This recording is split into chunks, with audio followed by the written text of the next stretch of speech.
प्राकृतिक वनस्पतियां।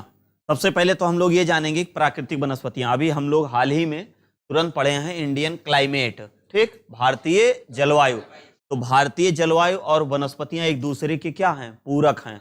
मतलब कि जहां जलवायु है वहां वनस्पतियां हैं, जहां वनस्पतियां हैं वहां जलवायु हैं।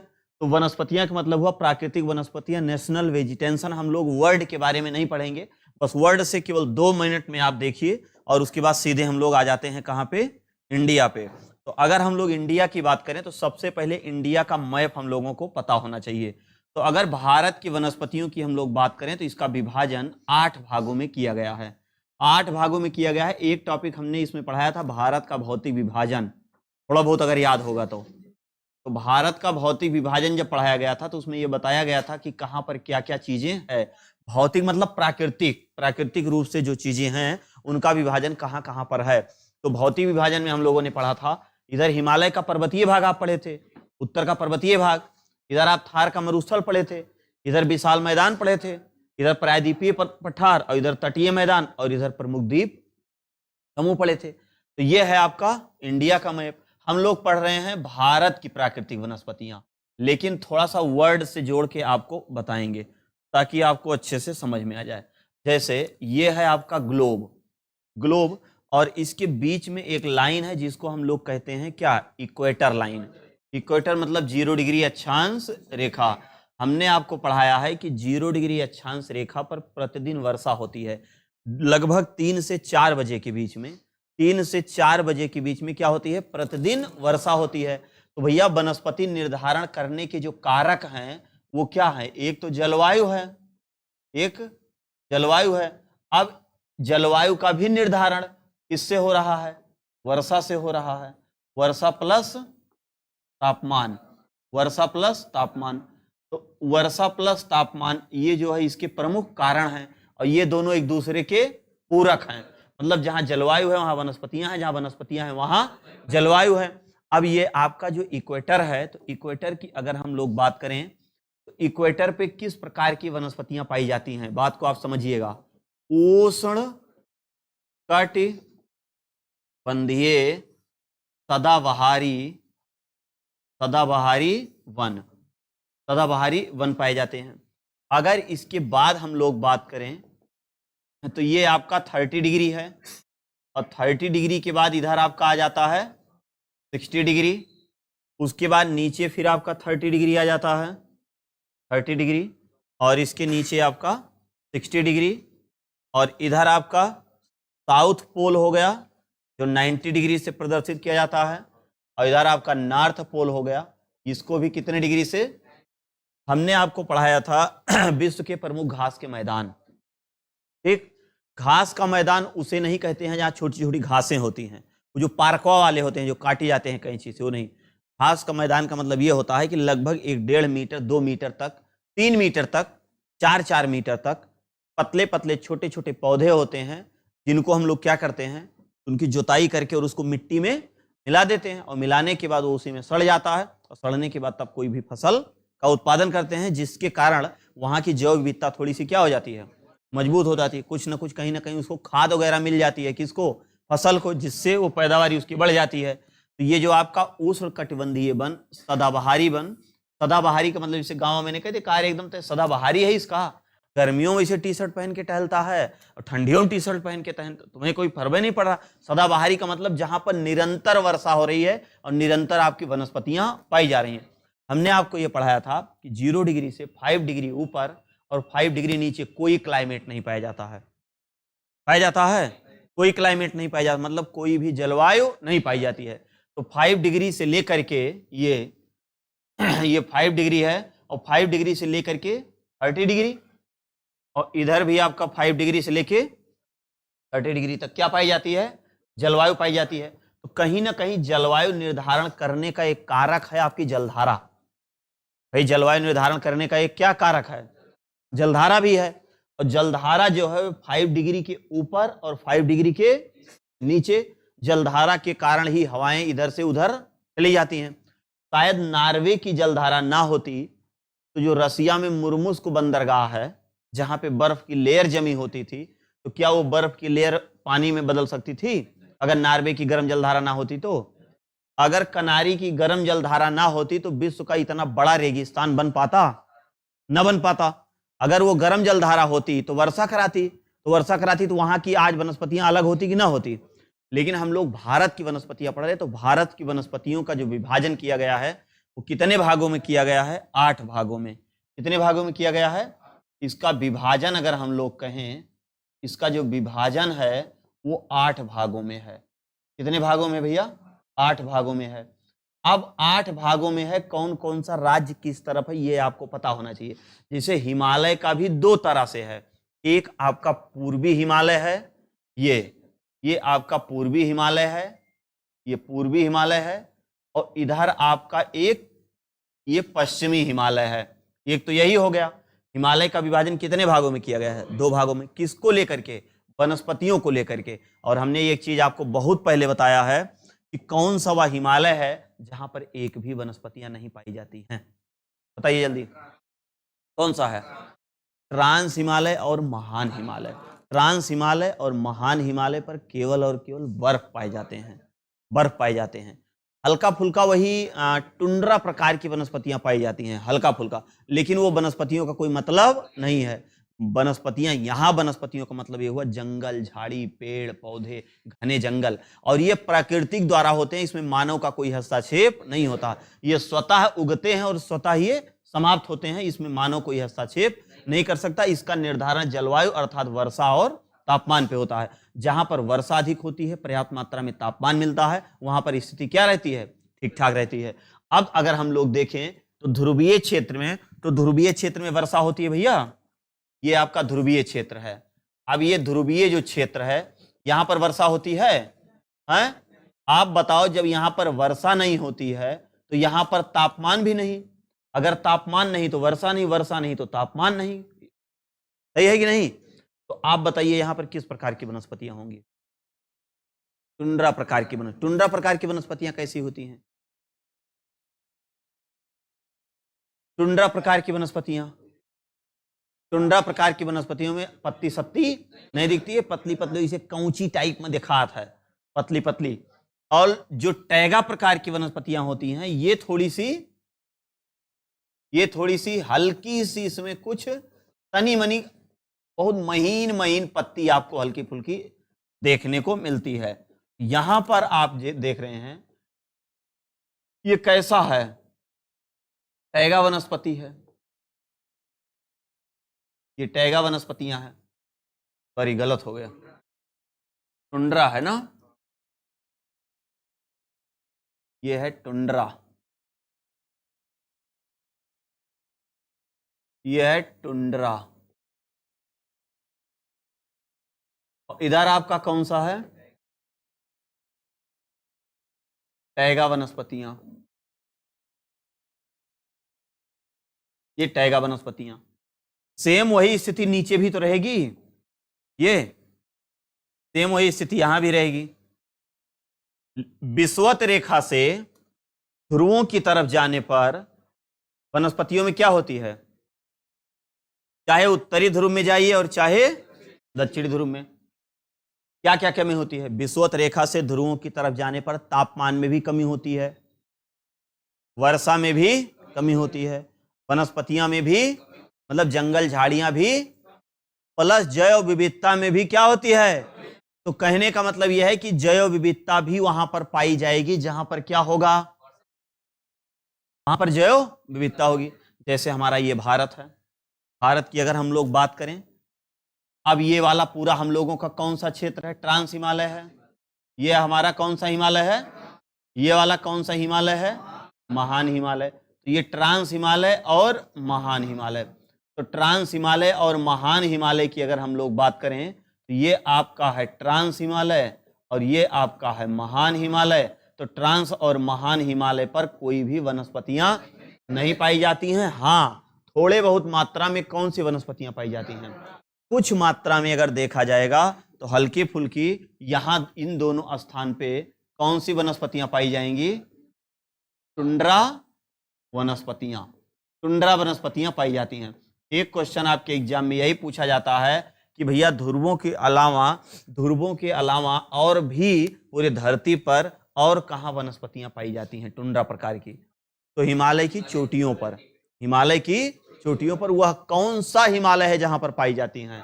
केवल ट्रांस हिमालय और महान हिमालय। जैसे आप देखो, आप धीरे धीरे दक्षिण की तरफ आ रहे हो ना, दक्षिण की तरफ आ रहे हो। भारत महान हम लोगों का कहाँ है? यही तो है, ये देखिए, यही भारत है। देखिए विषुवत रेखा के उत्तर में है ना, तो जब ध्रुवों से आप धीरे धीरे धीरे धीरे विषुवत रेखा की तरफ जाएंगे तो तापमान में क्या होगी?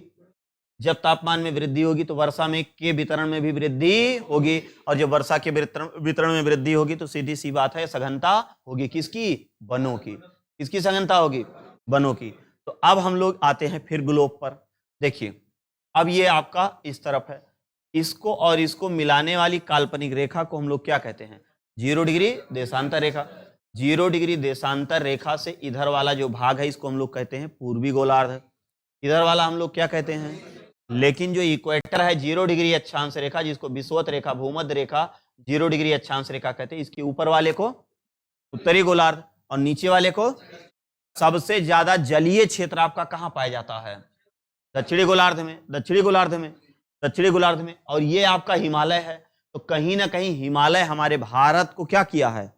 ढका हुआ है, छतरी का काम कर रहा है। इसलिए क्योंकि इधर से जितना पानी जा रहा है, जलवायु हमने आपको पढ़ाया है, जा करके कहाँ टकराएगा?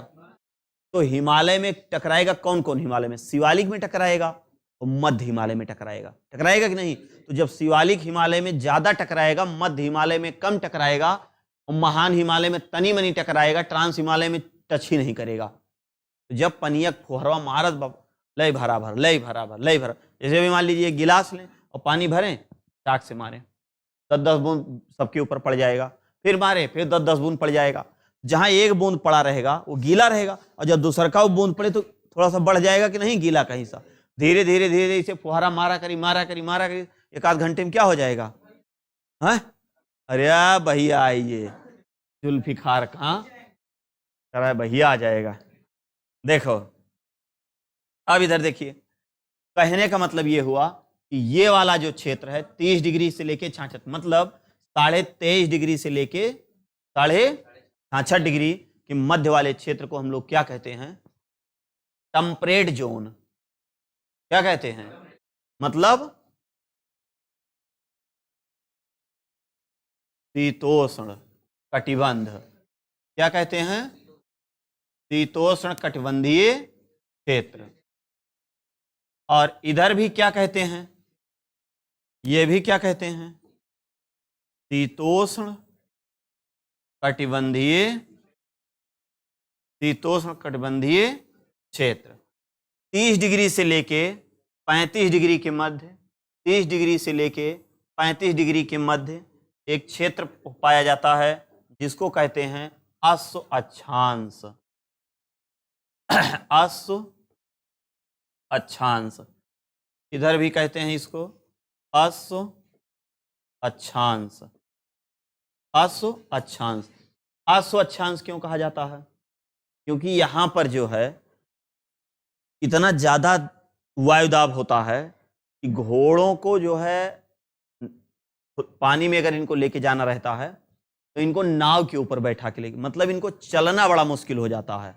इससे क्या होता है, ठंडी के दिन में आप एकदम जमे रहते हैं, 1 आध घंटे के बाद जब थोड़ा बहुत पिघल जाते हैं तब थोड़ा सा फुर्ती आती है। गर्मी में तो बिस्तर से उठे नहीं, एकदम भाग रहे हैं गन गन गन गन करके ना, तुरंत मौसम बन जा रहा है। तो ये आगे हम आपको पढ़ाएंगे, जो वर्ड ज्योग्राफी पढ़ाएंगे। तो बस इतना ही हम लोगों के यहाँ इतना जानना है कि अश्व अक्षांश कितने डिग्री से लेके कितने डिग्री के मध्य?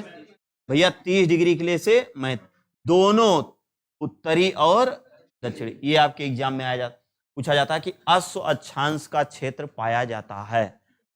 अश्व अक्षांश का क्षेत्र पाया जाता है कहाँ? जहां पर घोड़ों को चलने में बड़ी दिक्कत होती थी, इनको नाव पे लाद करके व्यापारी लोग ले जाते हैं। तो अब आप देख रहे हैं कि इधर शीतोष्ण कटिबंधीय घास का मैदान है और इधर भी शीतोष्ण कटिबंधीय घास का मैदान है। तो घास के मैदान और वनस्पतियों में बहुत अंतर है। वनस्पतियां ज्यादा घने जंगल बड़े बड़े हो जाते हैं तो वनस्पतियां हो जाती हैं, वही छोटे छोटे रहते हैं तो घास का मैदान हो जाता है, और छोटा छोटा रहता है तो टैगा हो जाता है। एकदम उसमें कुछ पत्ती सत्ती नहीं रहती है, एकदम छोटा छोटा रहता है तो उसको क्या कहते हैं?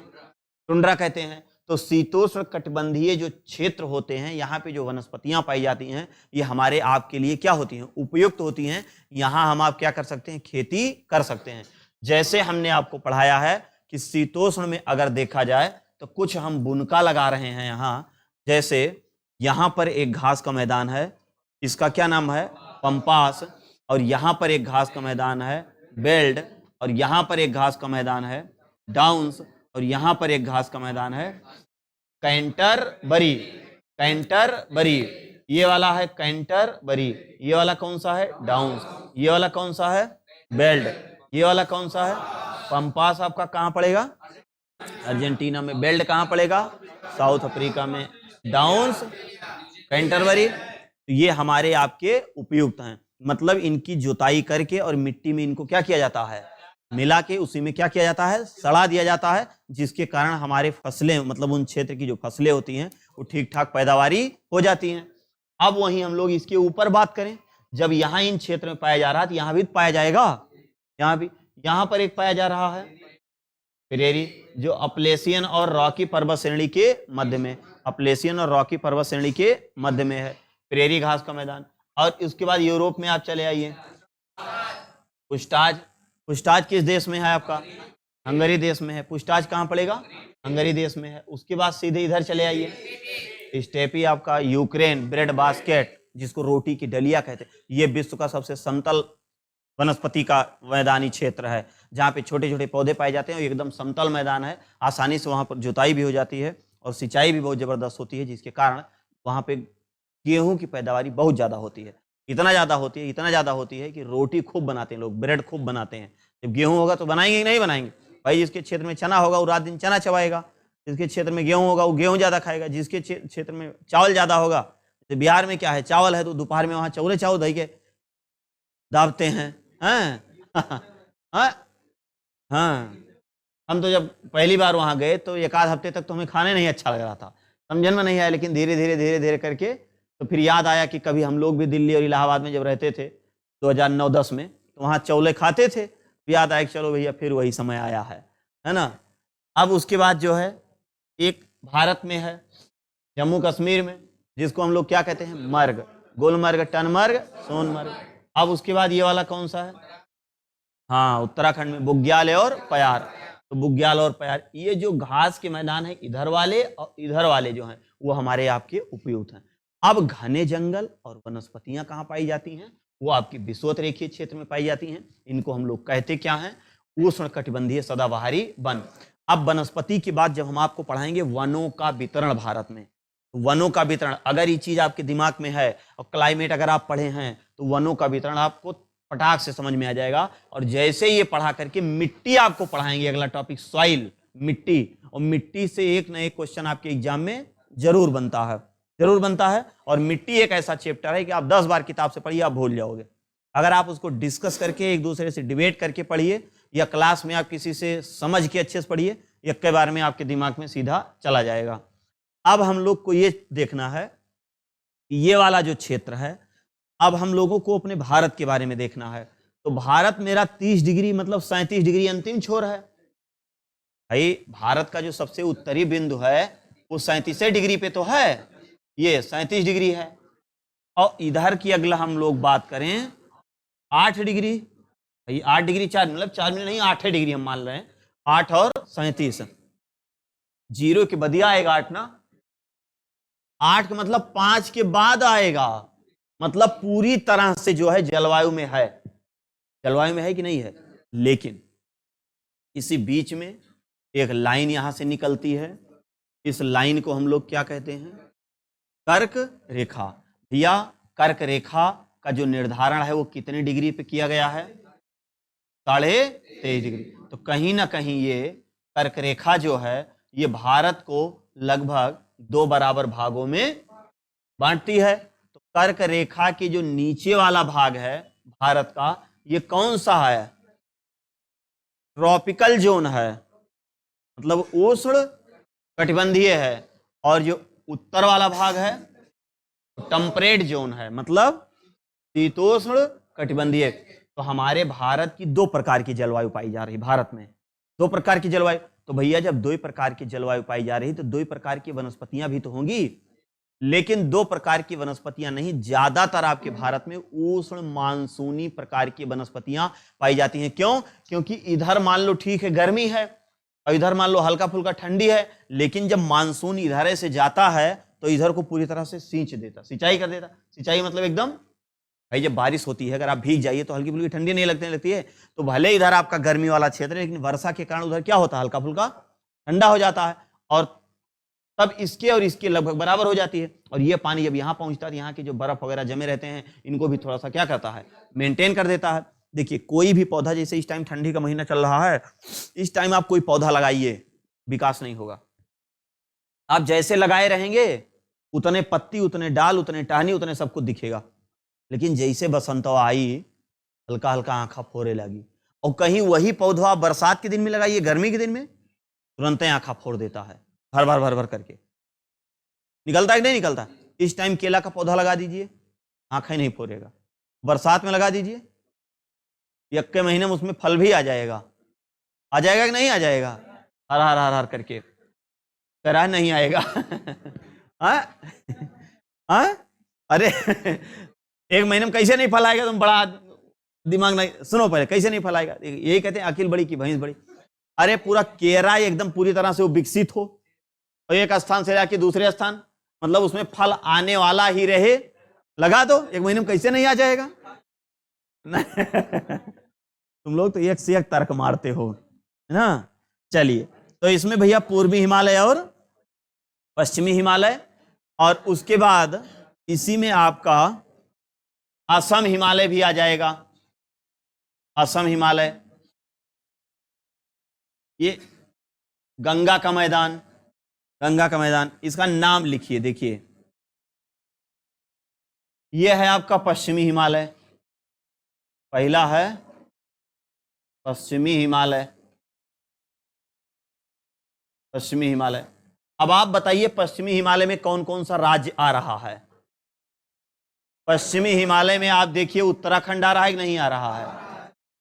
अरे सॉरी, शॉर्टकट में लिखा जाए, यूके आ रहा है, एचपी आ रहा है, जे एंड के आ रहा है, और इधर दिल्ली कहाँ आ रहा है पगला नया, ये लद्दाख है, थोड़ा बहुत ये ना, पंजाब दूर दूर तक नहीं आ रहा है। अरे ये लाइनियां देख रहे हो क्या, उससे ना देखो, पहाड़ी क्षेत्र। बताओ पंजाब में पहाड़ी है?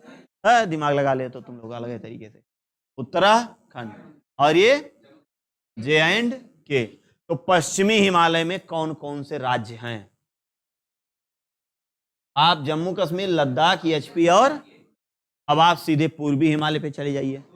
दूसरा हम लोगों का कौन सा है? पूर्वी हिमालय। दूसरा कौन सा है भैया? पूर्वी। अब बताइए पूर्वी हिमालय में कौन कौन सा राज्य आ सकता है? हाँ, पश्चिम बंगाल का थोड़ा सा थुथुनवा ऊपर वाला, चिकन नेक वाला। अरे दार्जिलिंग की पहाड़ी है, दार्जिलिंग की पहाड़ी से ही महानंदा नदी का उद्गम होता है। एक आपका कौन सा हो जाएगा?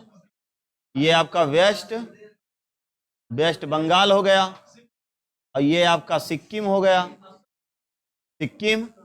और इधर असम नहीं आ जाएगा, इधर आपका कौन सा आएगा? अरुणाचल प्रदेश। अरुणाचल प्रदेश, अरुणाचल प्रदेश आ रहा है, सिक्किम आ रहा है, और वेस्ट बंगाल आ रहा है। और तीसरा जो आपका है ये असम का मैदान, असम का मैदान। ये जो असम का मैदान है इसका निर्माण हुआ है ब्रह्मपुत्र नदी के द्वारा लाए गए अवसादों के जमाव या निक्षेप से। तो उसके द्वारा लाए गए अवसादों के जमाव या निक्षेप से किसका निर्माण हुआ है? असम के मैदान का। असम के मैदान में एक बहुत बड़ा द्वीप पाया जाता है जिसका निर्माण अवसादों के द्वारा ही हुआ है। उस द्वीप का नाम क्या है? माजुली नदी द्वीप। माजुली नदी द्वीप को आज वर्तमान समय में क्या घोषित कर दिया गया है? क्या घोषित कर दिया गया है? जिला। कौन सा जिला? माजुली जिला घोषित कर दिया गया। अब देखिए तीसरा आपका हो गया, पहला ये हो गया, दूसरा ये हो गया, तीसरा। चौथा हम लोग क्या लिख लेते हैं? गंगा का मैदान। गंगा का मैदान। अब यहां पर अलग अलग प्रकार की वनस्पतियां पाई जाती हैं, प्लस ये हई वाला जो क्षेत्र है ये वाला, ये सिंधु नदी का मैदान, इसको हम लोग कह सकते हैं सिंधु नदी का मैदान। पांचवा है सिंधु का मैदान, सिंधु क्षेत्र का मैदान, सिंधु क्षेत्र का मैदान। अब गंगा यमुना दोआब क्षेत्र जहां पाया जा रहा है, हम लोगों को पता होना चाहिए कि पश्चिम बंगाल है, झारखंड है, बिहार है, यूपी है, और आपका कुछ हद तक दिल्ली की सीमा तक हम लोग पहुंच पाते हैं। ये हम लोगों का गंगा यमुना का दोआब क्षेत्र मैदान है। अगर हम लोग भारत में बात करें सिंधु मैदान क्षेत्र की, तो आपका पंजाब हो जाएगा। पंजाब होगा कि नहीं होगा? हरियाणा होगा कि नहीं होगा? और कुछ भाग हल्का सा राजस्थान भी आ जाएगा, बहुत तनी मनी आएगा, लेकिन ज्यादातर आपका कौन सा क्षेत्र होगा? पंजाब और हरियाणा होगा। उसके बाद इधर वाला मैदान आपका हो गया। फिर ये आपका हो जाता है प्रायद्वीपीय में ये वाला भाग, जिसको हम लोग क्या कहते हैं, क्या हो गया, 1 2 3 4 5 और ये 6 नंबर पे हो गया दक्कन का पठार, दक्कन का पठारी क्षेत्र, दक्कन का पठारी क्षेत्र। और यहीं पर हम लोगों का एक पाया जाता है, ये देखिए पश्चिमी घाट, पश्चिमी घाट। ये जो भारत का पश्चिमी घाट है, ये पश्चिमी घाट, इसकी ऊंचाई ज्यादा है, पश्चिमी घाट की ऊंचाई ज्यादा है, तट पे है, समझिएगा, तापमान भी पर्याप्त मात्रा में है, वर्षा भी पर्याप्त मात्रा में है, जिसके कारण यहां पर सबसे ज्यादा हॉट स्पॉट क्षेत्र पाया जाता है। पूरे भारत में सर्वाधिक घनी वनस्पतियां कहां पाई जाती हैं? तो आपके पश्चिमी, मतलब सर्वाधिक जैव विविधता वाला क्षेत्र कौन सा है? पश्चिमी घाट। तो पश्चिमी घाट पर सर्वाधिक जैव विविधता पाई जाती है। पश्चिमी घाट पर सर्वाधिक जैव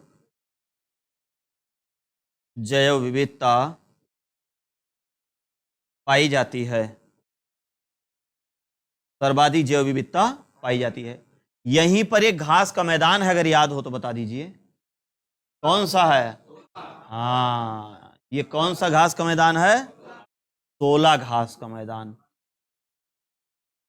सोला घास का मैदान, सोला घास का मैदान या 16 वनस्पतियां। 16 घास का मैदान या 16 वनस्पतियां, ये उष्ण कटिबंधीय है, जो हमारे आपके ये उपयुक्त नहीं है। क्यों उपयुक्त नहीं है? हमने बहुत पहले ही आपको बताया है कि जब ज्यादा घने जंगल हो जाते हैं तो वो हमारे आपके उपयोग में नहीं होता है। पेड़ जब मोटे मोटे हो जाएंगे तो क्या हम आप जो है वहां खेती कर सकते हैं? नहीं। अगर पतले पतले हैं तो उसकी जुताई आसानी से हो जाती है, अगर पेड़ मोटे हो गए तो उसकी जुताई हो पाएगी आसानी से?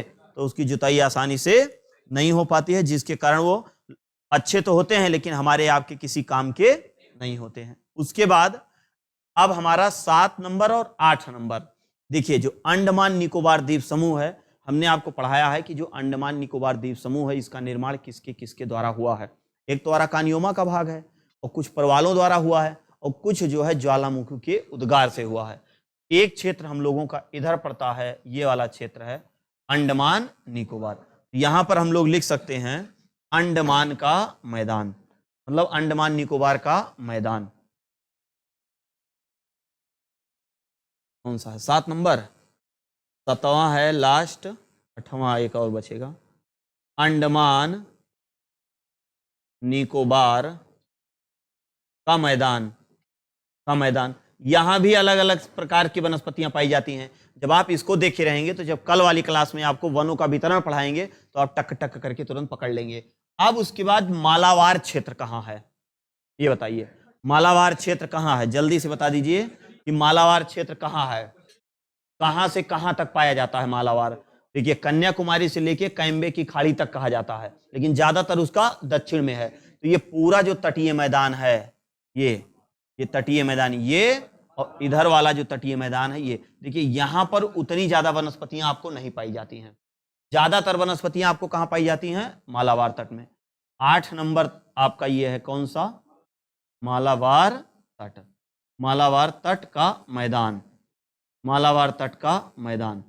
अब देखिए इतना हम लोगों को थोड़ा बहुत हल्का फुल्का दिमाग में घुस गया होगा कि मालाबार तट के मैदान में कौन कौन से राज्य होंगे। तो तनी मनी गुजरात होगा, महाराष्ट्र पूरा रहेगा, गोवा तो भाई किनारे वाला पूरा रहेगा, और इधर कर्नाटक भी पूरा रहेगा, और केरल। लेकिन सही माने में अगर देखा जाए केरल और नीचे ज्यादा वनस्पतियां हैं, ऊपर जाएंगे तो कम, ऊपर जाएंगे और कम, ऊपर जाएंगे और मरुस्थल क्षेत्र में चले जाएंगे, एकदम नहीं पाया जाएगा, एकदम खत्म हो जाएगा, पूरा मरुस्थलीय क्षेत्र हो जाएगा।